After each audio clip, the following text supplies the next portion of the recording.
Alright, good afternoon. I don't have much of a voice today. I should really not be speaking today, but I just watched a video from my friend Rabbi Asher Meza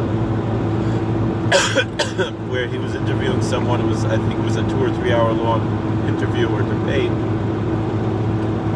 And on the video he presented about 3 or 4 minutes, 5 minutes thereabout, the question as to whether or not it's possible to keep Torah without the existence of the temple.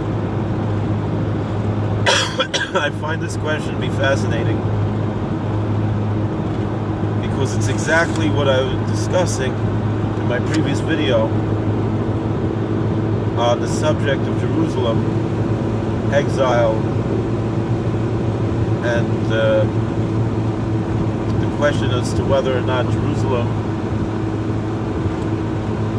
is the quote-unquote eternal capital of the Jewish people, which I think we pretty much established that although from the time that it became the holy city, it remained the holy city and the holy city par excellence of the Jewish people. Although we explained what the halachic ramifications of a holy city is and how there are several holy cities according to Judaism, and how within the Holy Land there are holy cities, and that within among the holy cities, Jerusalem is the holy city par excellence, but a political capital, even if at one point in history it was a political capital.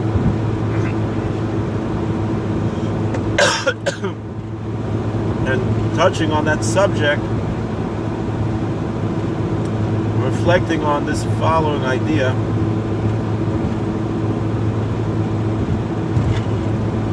that essentially the only reason that we are here as Jews today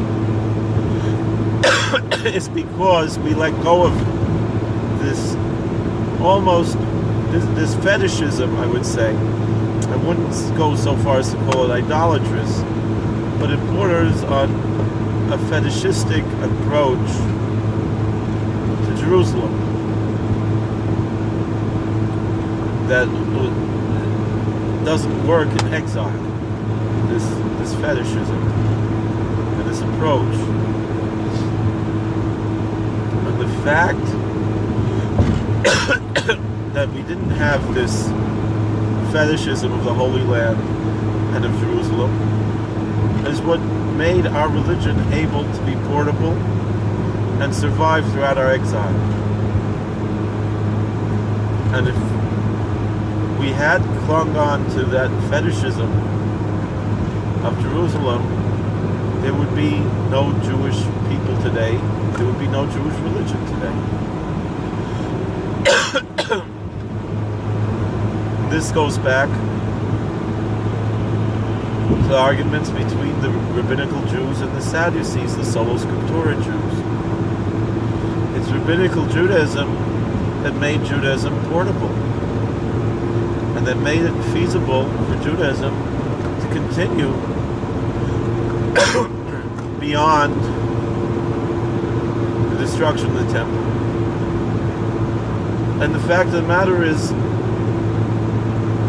we can demonstrate, as Rabbi Meza did in his video, that these ideals that are called rabbinical Judaism are essentially the ideas of the Bible and are the essentials of biblical Judaism, and that a Sola Scriptura approach to Judaism is not truly biblical.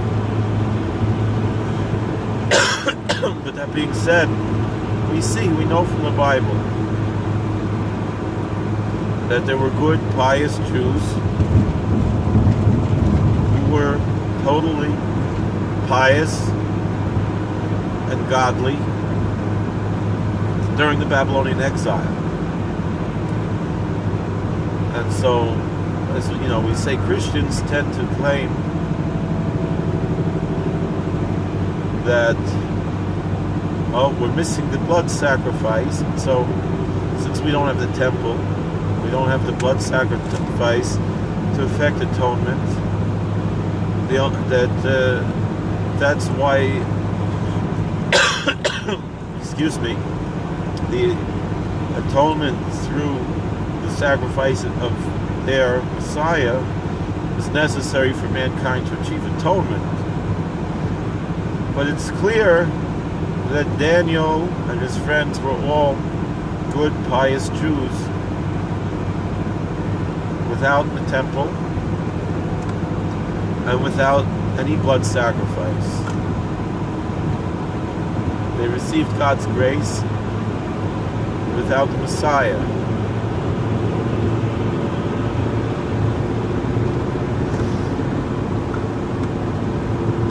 And so that being said,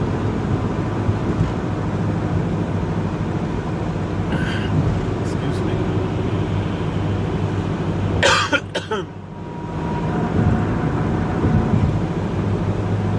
that's how Judaism continues to exist today. The point is that we see that the quote-unquote rabbinical approach is totally biblical because Daniel was a biblical figure. And his friends and all the other people who lived those 70 years in Babylon. And they were justified before God without any blood sacrifices.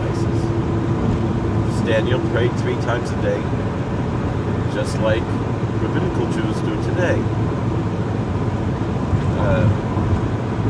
Daniel is really an emblem of how we are supposed to exist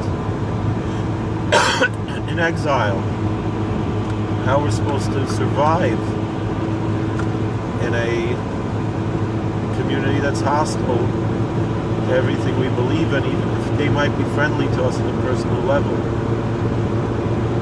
But hostile, even in an ignorant way, even in hostile in a benign way, in a way that has no desire to be hostile, but it just is hostile.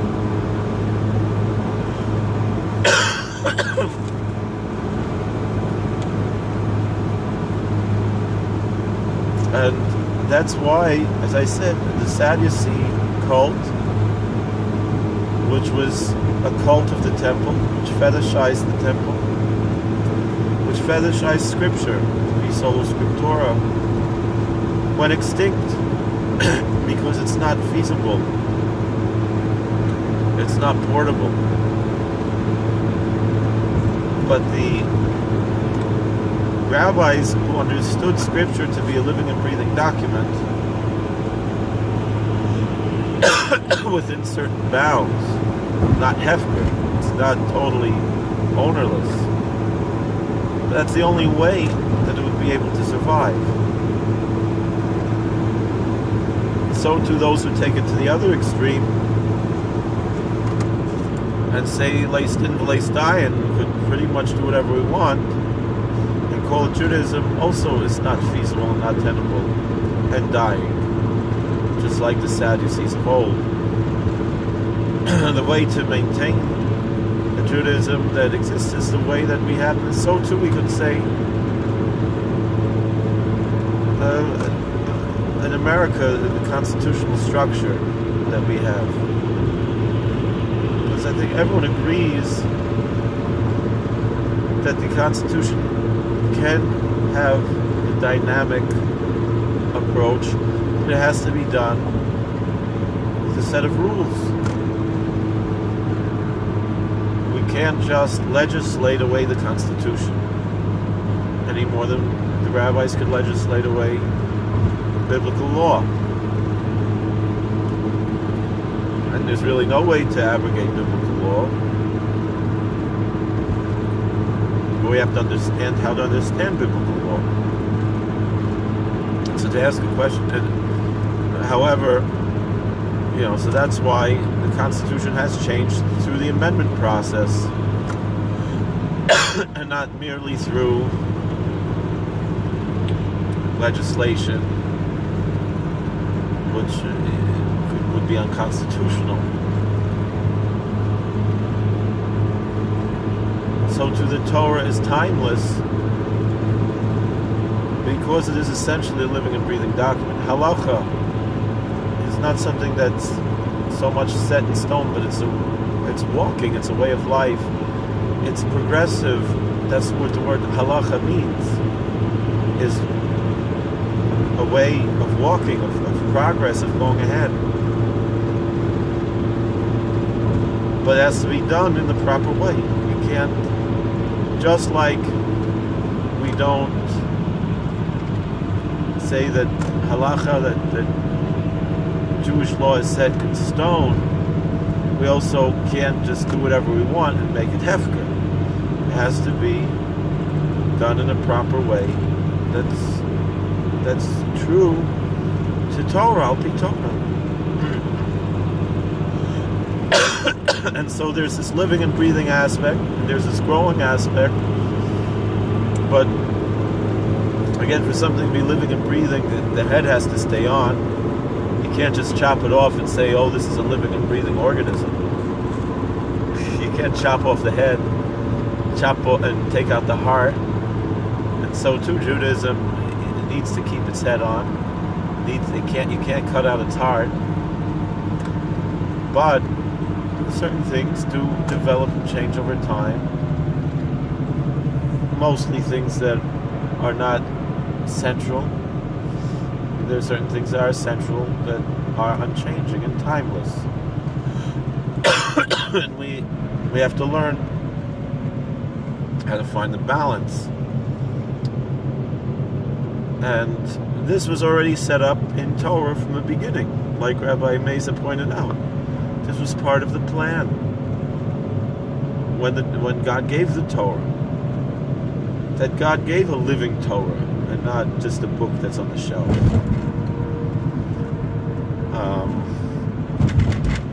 Alright, so that's pretty much what I want to bring out. That if it was not for what people call rabbinical Judaism, there would be no Judaism today.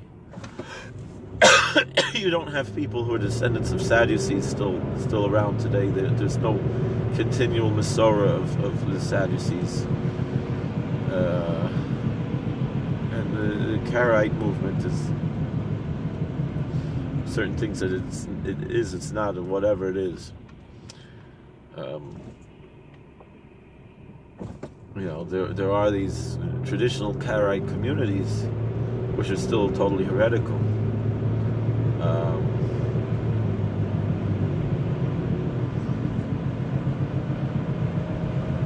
But they're not the internet variety of Karaites.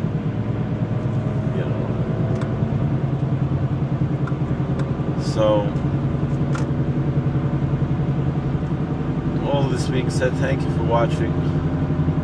Please like, share, and subscribe, comment, share, and let me know what you think about what I'm saying about how Judaism stayed alive because we didn't embrace this type of extremist Zionism and the extremist sola scripturaism,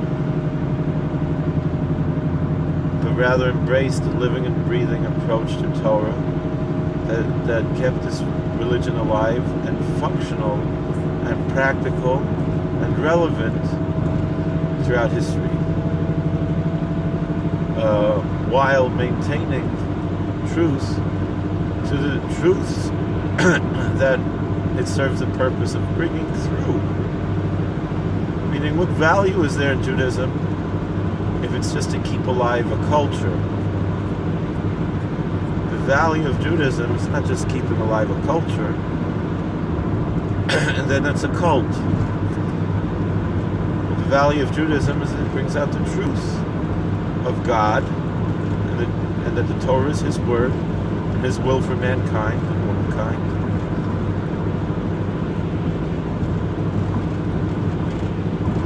And this continues to be an existing and practical religion because of this. Alright. My throat is all closed. I can't really talk much more. Thank you so much for watching. God bless. Please like, share, and subscribe. I still want to make the Daf Yomi later today. So let's hope we'll be able to manage that. Thank you.